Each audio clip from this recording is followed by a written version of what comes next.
할렐루야. 네, 오늘도 주회전에 나오신 모든 성도님들 주님의 이름으로 환영하고 축복합니다. 우리 옆에 있는 분들과 한번 인사할까요? 한 해 정말 수고 많으셨습니다. 12월 31일 마지막 또 주일에 또 예배의 자리를 지키시고 하나님의 말씀과 은혜를 기억하기 위해 나오신 성도님들을 다시 한번 주님의 이름으로 축복합니다. 올 한 해 하나님께서 주신 은혜들을 세어보고 이제 올해가 12시간 45분 남았네요. 네, 이제 얼마 남지 않았는데 올 한 해 이 시간 안에서 주시는 축복이 있습니다. 사실 오늘이나 내일이나 똑같은 하루예요. 근데 하나님께서 날을 주시고 달을 주시고 해를 주시는 것은 그 시간 가운데 변화의 시간 속에서 우리를 돌아보게 하시는 은혜, 소망하게 하시는 은혜가 숨어 있습니다. 하나님의 시간 안에서 많은 은혜 누리시기 바라고요. 여러분 오늘 저녁에 교회 또 와야 되는 거 아시죠? 네, 혹시나 잊어버리신 분이 있으실까봐 오늘 송구 영신 예배입니다. 저도 저희 아이들에게 송구와 영신에 대해서 이 서당 훈장 선생님처럼 이제 설명을 잘 해줬어요. 왜 송구인지, 왜 영신인지. 하나님 아버지 안에서 말씀으로 한 해를 마무리하고 새해를 소망하는 시간에 함께 하시길 바라고요. 주중에는 수요일, 목요일, 금요일 신년 부흥회가 있습니다. 하나님께서 은혜를 주셔서 각 날짜마다 우리 하나님께서 세우신 목사님들을 통해서 우리 교회의 비전과 소명 또 여러분들의 인생에 하나님 말씀으로 살아내는 비결과 부흥이 있기를 다시 한번 진심으로 축원합니다. 오늘 시편 121편 1절에서 8절 말씀 가지고 여전하신 하나님을 신뢰하라 라는 제목의 하나님 말씀 함께 나누도록 하겠습니다. 여러분 어떤 성경 구절을 가장 좋아하십니까? 저도 우리 교회 성도님들한테 한번 설문을 해볼까 했는데 깜빡하고 지나가 버렸어요. 어, 각자의 최고로 애정하는 말씀이 아마 저마다의 마음속에 한 구절씩은 있을 겁니다.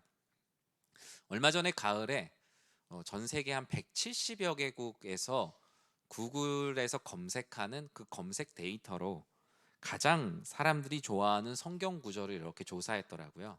조사 기관들은 각각 다르지만 이 기관에서 조사한 것에 따르면 가장 좋아하는 성경 구절은 전 세계인이 가장 좋아하는 성경 구절은 요한복음 3장 16절이었습니다.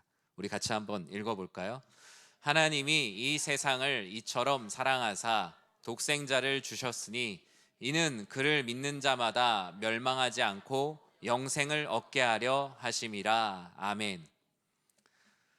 이 세상을 창조한 창조주 하나님, 구원을 계획하신 하나님, 구원을 이루시는 하나님, 영생을 주시는 하나님, 그 하나님의 모든 이 세상을 향한 구원 계획이 있는 이 말씀이 기쁠 때나 슬플 때나 외로울 때나 우리들에게 가장 큰 힘이 되는 성경 구절이었다라고 하죠. 그 뒤를 이어서 요한복음 1장 1절 그리고 요한복음 14장 6절 내가 곧 길이요 진리요 생명이라는 말씀들이 그 뒤를 이렇게 이었습니다. 그런데 우리나라는 좀 다른 나라잖아요. 우리나라는 이 결과가 아닙니다. 나라별로 데이터가 이렇게 있었는데 우리나라는 시편 23편 1절이었어요. 그리고 그 뒤를 이어 빌립보서 4장 13절이었습니다. 같이 한번 읽어볼까요? 여호와는 나의 목자시니 내게 부족함이 없으리로다. 내게 능력 주시는 자 안에서 내가 모든 것을 할 수 있느니라. 아멘. 여러 기관들이 분석한 데이터를 보면서 저 나름대로도 분석하며 느낀 게 있어요. 무언가 그 나라가요, 좀 경쟁이 많고 팍팍하고 힘든 나라, 치열한 사회 구조일수록 시편에 있는 말씀을 좋아하는 거예요. 정말 그렇더라고요. 마음 기댈 곳을 찾아 위로와 격려를 얻는 한 개인의 신앙의 고백과 탄원, 그와 같은 말씀들이 이었고 우리나라도 그래서 시편 23편, 시편 84편, 그리고 오늘 본문인 시편 121편이 그 뒤를 이어가고 있었습니다. 시편 121편은 많은 성도님들이 정말 말씀을 읽기만 해도 은혜를 받는 말씀이기도 하죠. 칼빈은 이 말씀을 영혼의 해부학이라고 불렀습니다. 우리 심령을 다 쪼개어 보시고 우리들의 외로움과 슬픔과 도움과 모든 감정을 헤아리시는 하나님께서 내가 너를 돕겠다라고 말씀하시는 그 주님의 말씀이 기록되어 있습니다. 오래전부터 이스라엘 사람들은 이 말씀을 우리의 맥박, 이스라엘을 뛰게 하는 맥박이라고 이 시편 121편을 말하기도 했어요. 왜 그들이 이렇게 우리의 영혼을 훤히 들여다보시는, 또 우리의 맥을 뛰게 하는 말씀이 이 시편 121편이라고 했을까요? 그 배경을 먼저 좀 보면 좋겠는데요. 이 시편 121편은 학자들의 배경이 크게 둘로 딱 나뉩니다. 누가 썼냐, 어떤 배경이냐로 두 개의 배경으로 나뉘는데요. 첫 번째로는 바벨론 포로들의 귀향의 노래라는 배경입니다. 바벨론에서 70년간 포로 생활을 한 이후에 고레스 왕의 칙령을 통해서 예루살렘으로 돌아가게 되었죠. 성전으로 돌아가는 길, 다시 그 성전을 짓게 된 그 기쁨은 너무나 컸지만, 자유를 얻어 돌아가는 기쁜 길이지만 그 길은 험난한 길이었습니다. 의전 차량이 와 있는 것도 아니고 70년 동안 포로 생활을 하던 그들이 갑자기 다시 광야를 지나 예루살렘으로 돌아오는 그 길은 너무나 힘든 길이었습니다. 성전을 짓고 주님의 백성으로 돌아오는 길이지만 많은 난관이 그들 앞에 있었고, 실제로 그 길에서 포기하고 다시 바벨론으로 돌아간 이들도 있었습니다.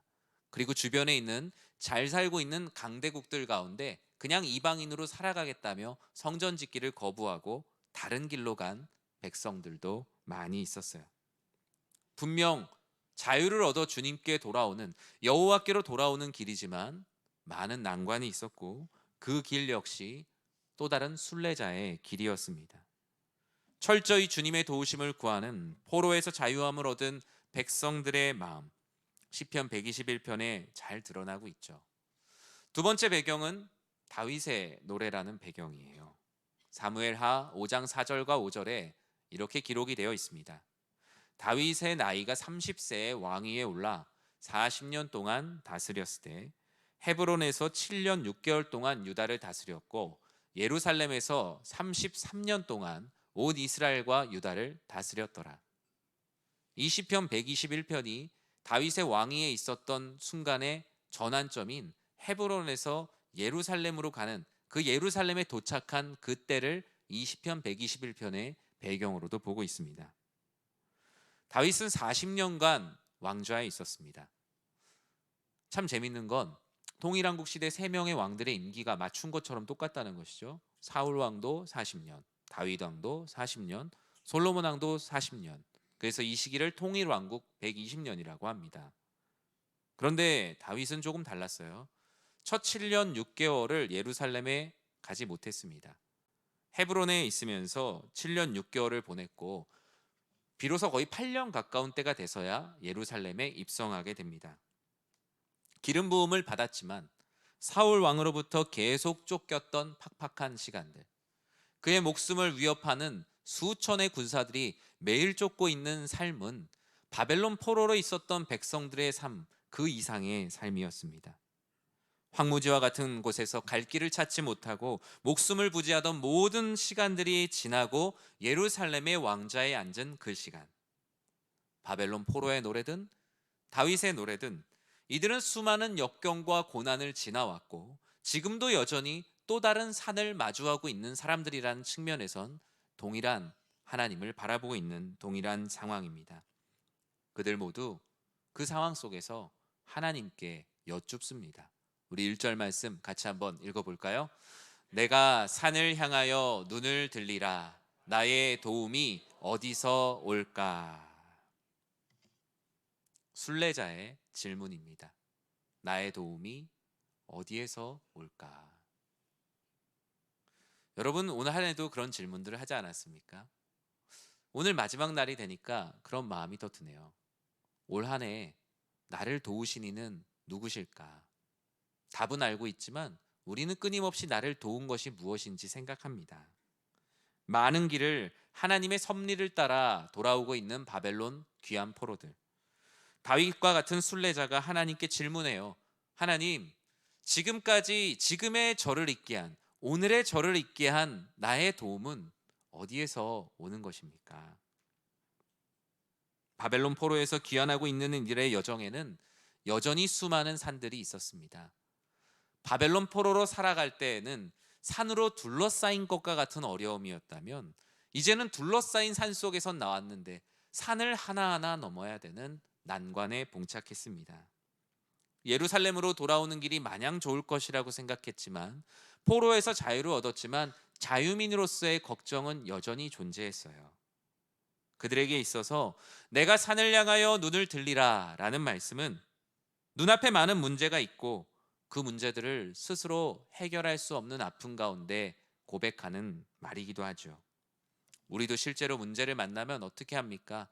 해결하지 못하는 슬픔 가운데 땅을 바라보고 한숨을 쉬거나, 때로는 하늘을 바라보며 무언가 내가 알지 못하는 초자연적인 존재나 강력한 힘이 나를 이끌고 그 문제를 해결해 줄 것을 바라지 않습니까? 다윗 역시 과거와 현재를 예루살렘에서 돌아보고 있습니다. 지금까지, 내가 지금까지 이 자리에 오게 된 것은 무엇일까? 그 도움은 누구일까? 내가 어떻게 어린 나이에 사무엘 선지자로부터 기름 부음을 받았을까? 어떻게 사울 왕이 위협하는 위협의 골짜기를 넘어 지금까지 오게 되었을까? 수많은 우연인이 내 안에 교차하는 것 같았는데 그 모든 우연의 조각들이 다 필연이라는 것을 점점 더 알게 되었어요. 지금까지 나를 이끈 도움, 환난을 면하게 하는 그 큰 도움이 무엇이길래 나를 여기까지 오게 했을까? 그들은 같은 고민으로 하나님께 질문하였던 거예요. 사랑하는 성도 여러분, 올해의 마지막 12월 31일, 우리도 우리의 심령에 질문해 볼까요? 나의 도움이 어디에서 왔습니까? 여러분의 올 한 해를 이끈 그 도움은 무엇으로부터 왔습니까? 하나님, 올해도 눈앞에 펼쳐진 산들처럼 수많은 문제들을 가지고 한 해를 시작했습니다. 그런데 어느새 하나님, 그 산을 넘었더라고요. 또 그 산을 지금 또 넘고 있습니다. 여전히 제 앞에 많은 산들이 있지만 그럼에도 불구하고 이 산들을 때로는 평지로 만드시고 때로는 험산 중령이지만 그 가운데 함께 하시는 하나님, 그 도움이 있기 때문에 제가 여기까지 왔습니다.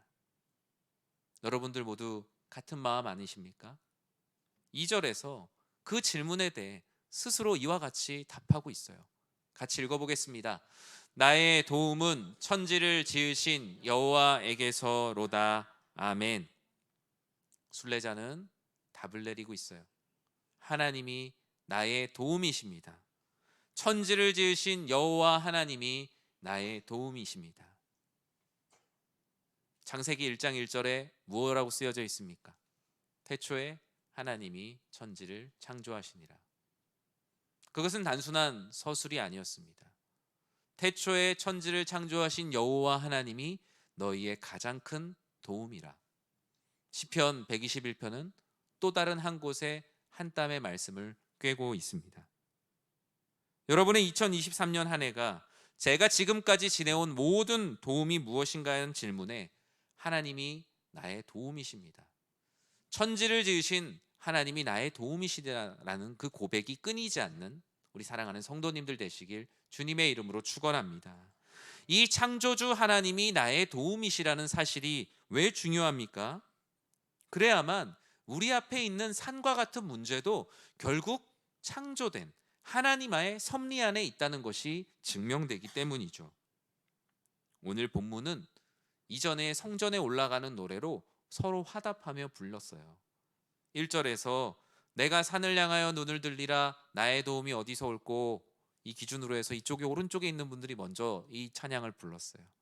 그러면 2절에 있는 말씀을 나머지 쪽에 반대편에 있는 분들이 불렀어요.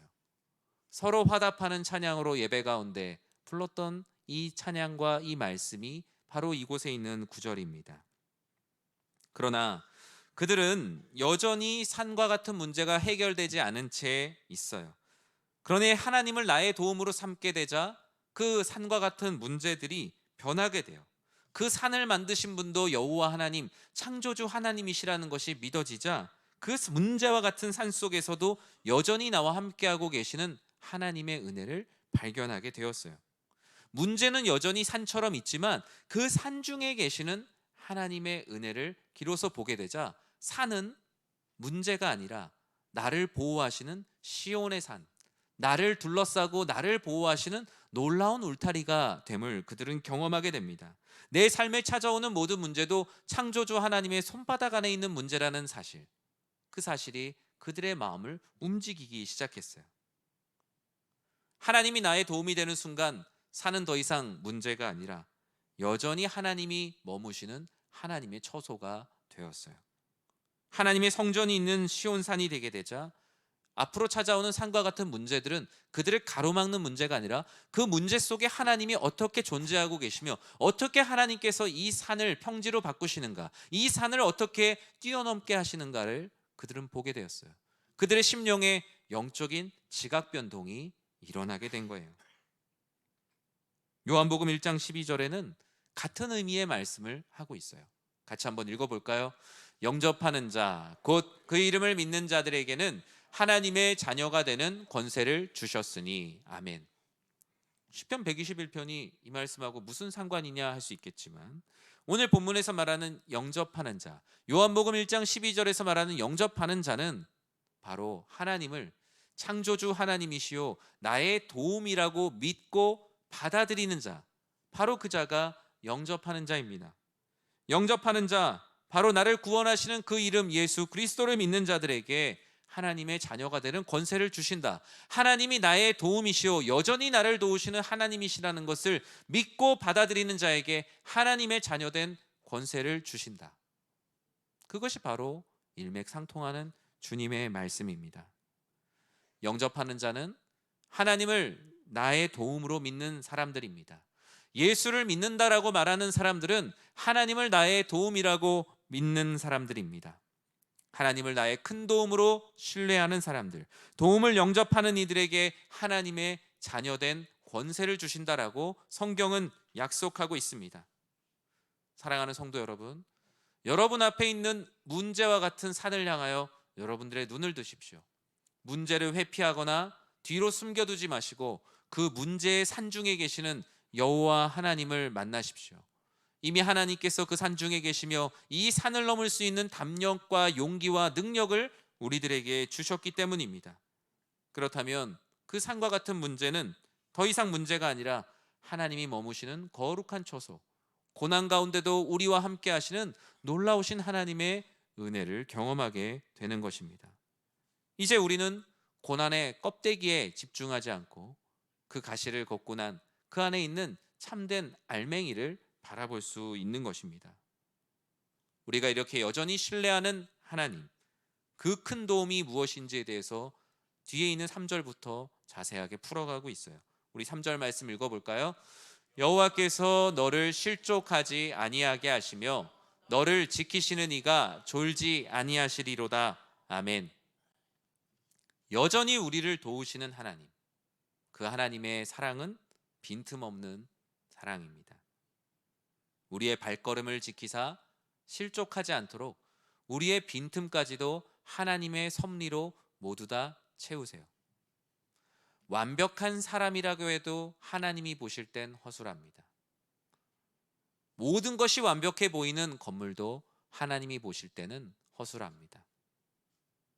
사람이 그런 존재입니다. 하나님은 우리의 발걸음을 실족하지 않도록 여전히 도우시는 하나님이십니다. 행여나 나의 욕심으로 인하여 실족한다 할지라도 빨리 그 발걸음을 정상 궤도로 이끌어 가시는 분도 바로 여전히 우리를 도우시는 하나님이심을 믿습니다. 실족하지 않도록 우리 발걸음의 빈틈을 주 예수 그리스도의 보혈로 채우실 뿐만 아니라 우리의 시공간의 한계 또한 지키십니다. 인생을 살면서 더더욱 많이 느끼시는 것이 있을 텐데, 내가 할 수 있는 일보다 내가 할 수 없는 일이 더 많다는 사실이죠. 내가 좌지우지할 수 있는 것보다 내가 좌지우지할 수 없는 일이 훨씬 더 많다는 것, 여러분 한 해 한 해가 갈수록 더 잘 아실 것입니다. 그래서 우리는 더욱 기도하게 됩니다. 더욱 여전히 우리와 함께 하시는 하나님을 신뢰하게 됩니다. 시편 기자는 빈틈없는 하나님의 사랑을 졸지도 아니하시고 주무시지도 아니하신다라고 말씀하세요. 우리는 늘 깨어 있을 수 없지만 늘 깨어 우리를 위해 기도하시는 요한복음 17장에 있는 대제사장의 기도, 그리스도 예수께서 졸고 있는 제자들을 위하여 한시도 깨어 있을 수 없다고 말씀은 하셨지만 그들의 한시까지도 지키시려고 땀방울이 핏방울이 되도록 기도하신 그 기도, 졸지도 아니하시고 주무시지도 아니하시는 그 하나님을 많은 사람들에게 소개하고 있어요. 4절 말씀을 킹제임스 버전에서 이와 같이 말합니다. 보라, 이스라엘을 지키시는 그는 졸지도 아니하시고 주무시지도 아니하시리라. 많은 사람들에게 말합니다. 나 혼자 알고 있는 것이 아니라 만방을 향해 외칩니다. 자, 보아라, 졸지도 아니하시고 주무시지도 아니하시는 그 여호와 하나님을 신뢰하라. 이 세상의 모든 것들은 변하지만 여전히 우리를 빈틈없이 채우시는 그 사랑, 그 사랑을 의지하고 그 사랑을 바라보라. 너희의 고난 속에서 너희의 땅을 향하고 있는 눈을 들어 오직 주를 바라보라. 그의 빈틈없는 사랑은 여전히 너희들을 돕고 있다. 사랑하는 성도 여러분, 우리의 삶에 수많은 빈틈들을 채우실 빈틈없는 사랑으로 우리들에게 다가오시는 예수 그리스도, 그분의 은혜를 바라보는 삶을 사시길 주님의 이름으로 축원합니다. 이 사랑은 곳곳에 침투하고 있어요. 5절과 6절에 무엇이라고 말씀합니까? 여호와는 너를 지키시는 이시라. 여호와께서 내 오른쪽에서 너의 그늘이 되시니 낮의 해가 너를 상하게 하지 아니하며 밤의 달도 너를 해치지 아니하리로다. 이 여전히 도우시는 하나님은 먼저 우리의 육신을 지키신다고 약속하셨습니다. 나의 오른편에서 그늘이 되시며 태양에 타는 듯한 광선으로부터 예루살렘으로 돌아가는 바벨론 포로들에게, 그들에게 그늘이 되시고 그 뜨거운 해로부터 지키신다라고 말씀하세요. 오늘 본문은 우리의 육신을 위협하는 것을 낮의 해와 밤의 달이라고 말합니다. 낮의 해는 무엇입니까? 피할 수 없이 항상 우리의 옆에 있는 문제들입니다. 먹고 사는 문제들, 자녀를 키우는 문제들, 일하는데 만나는 사람과의 문제들. 뜨거운 낮의 해가 쬐듯이 피할 수 없는 그 모든 것들로부터 주님께서 그늘이 되사 우리의 육신을 지키신다라고 약속하셨습니다. 밤의 달은 무엇입니까? 고대 근동에서 밤의 달은 질병을 상징했었고, 시시각각 변하는 달의 모습은 사람들의 마음을 불안하게 했었어요. 사실 달이 변하는 게 아니잖아요. 그림자가 지는 거잖아요. 근데 사람들은 그 달이 변하는 모습을 보며 자신의 운세를 점치기도 하였고 앞날에 대한 두려움을 갖기도 하였습니다. 매일 시시각각 변하는 달의 모습은 사람들의 몸을 지극히 힘들게 했어요. 그러나 하나님께서는 낮의 해와 밤의 달도 너희를 상치 못하실 것이라고 선언하셨습니다. 우리의 육신을 지키는 그 사랑, 그 사랑이 바로 우리들에게 주어지는 여전히 도우시는 하나님의 사랑이에요. 7절에서는 이어서 무엇이라고 말씀합니까? 여호와께서 너를 지켜 모든 환난을 면하게 하시며 또 내 영혼을 지키시리로다. 여전히 도우시는 하나님은 궁극적으로 우리가 지켜야 할 우리의 영혼을 지키신다라고 약속하셨습니다. 모든 환난을 면하게 하실 뿐만 아니라 영원한 생명을 위한 우리의 핵심, 이 땅 가운데 우리의 육신의 모습만 지키는 것이 아니라 우리의 영생 가운데 거할 우리의 영혼을 지켜주신다라고 약속하셨어요. 결국 여전히 도우시는 그 하나님을 신뢰하는 이들에게 하나님께서는 자신의 모든 것을 내어주십니다. 요한복음 3장 16절에서 말씀하셨던 것처럼 영생을 얻으리로다. 너희의 영혼을 지키신다라고 약속하신 것이 여전히 우리를 도우시는 하나님이십니다. 말씀을 맺습니다. 여전하신 하나님을 신뢰하시기 바랍니다. 여전하다는 것은 무엇일까요? 여전, 같을 여자에다가 전자를 씁니다. 전과 같이, 변함없이, 한결같이. 그것이 바로 하나님의 사랑이며, 이 여전하신 하나님의 사랑, 앞에 여전하다라는 말을 긍정적으로 붙일 수 있는 분은 오직 우리를 구원하시고 우리의 큰 도움 되시는 하나님께만 붙일 수 있는 수식어입니다. 이 세상의 모든 것들은 변합니다. 나를 사랑하는 사람의 사랑도 변하고요. 늘 내 곁에 영원히 친구로 있을 것 같았던 친구랑 이제는 다시 보지 않는 관계가 된 그런 사람의 관계도 있습니다. 내가 영원히 가지고 있을 것이라고 생각했던 것도 지금 내 수중에 없는 것들을 여러분 경험하고 계실 거고요. 우리의 삶은 변하는 것들로 인한 두려움 가운데 쌓여 있습니다. 여전한 것은 없으며 발전 없이 정체되어 있는 것들 투성입니다. 그럼에도 불구하고 주님은 나는 여전히 너희들의 자리에 있다라고 말씀합니다. 산과 같은 문제들을 대체하셔서 이제는 주님께서 산과 같이 내가 너희들과 함께 할 것이라고 말씀합니다. 변하지 않고 늘 그 자리에 있는 큰 산처럼 내가 너희들과 함께 있겠다. 바벨론 포로들과 다윗에게 산처럼 문제처럼 보였던 산은 이제는 여전히 나를 도우시는 산과 같은 주님의 모습으로 함께함을 그들은 비로소 느낄 수 있게 되었습니다. 사랑하는 성도 여러분, 올 한 해 정말 수고 많으셨습니다. 예배자로 하나님께서 부르시는 부르심의 은혜가 분명히 있지만 또 예배를 드리고 신앙인으로 살아내시느라 얼마나 많은 고생을 하셨습니까? 나를 돕겠다고 말하는 수많은 정욕들을 뒤로하고 하나님만이 나의 도움이시라고 생각하며 기도하며 살아내신 그 삶을 하나님께서 분명히 기억하시고 축복해 주실 것을 저는 믿습니다. 그 수고를 주관하시는 하나님의 수고와 열심이 있었다는 사실 또한 우리는 잊지 말아야 할 것입니다. 나의 성실과 나의 수고는 금방 비바람 앞에 꺾여버리는데 내가 수고하도록 나를 도우시는 하나님의 수고와 열심이 산과 같이 내 옆에 계셨기 때문에 올해도 우리는 살아낼 수 있었습니다.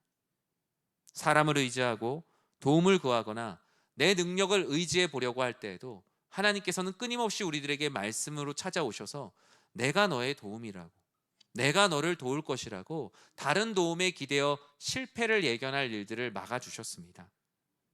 하나님께서는 나의 도움을 의지하라고 우리를 말씀으로 가르치실 것입니다. 내년에도 우리를 그와 같이 그렇게 인도하실 것입니다. 올해도 여전하신 하나님, 내년에도 여전히 우리의 곁에 계시며 이전에 경험하지 못한 놀라운 은혜를 경험케 하실 것입니다. 마지막으로 우리 8절의 말씀을 고백하고 말씀을 마치도록 하겠습니다. 여호와께서 너의 출입을 지금부터 영원까지 지키시리로다. 아멘.